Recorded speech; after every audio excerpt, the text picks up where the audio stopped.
वज़ीर मुमलिकत बराह दाखिला तलाल चौधरी ने वाज़ेह किया है कि फितनतुल हिंदुस्तान की प्रॉक्सीज मुख्तलिफ कौमों को लड़ाने की कोशिश कर रही हैं, जिन्हें नाकाम बना दिया जाएगा।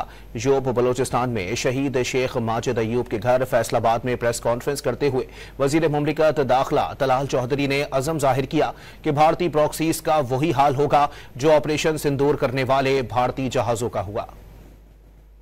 जो मरने वाले ये पंजाबी नहीं है, ये पाकिस्तानी है।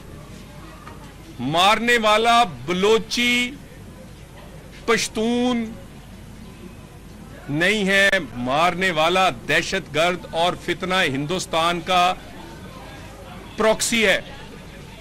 बिल्कुल क्लैरिटी होनी चाहिए। पाकिस्तान के खिलाफ साजिश है कि बलोची और पंजाबी लड़ जाएं, पश्तून और सिंधी लड़ पड़ें, हम एक दूसरे पर हमलावर हो जाएं। इन प्रॉक्सीज का भी वही हाल होगा जो ऑपरेशन सिंदूर करने वाले उन जहाजों का हुआ था जो कि भारत से उड़े थे।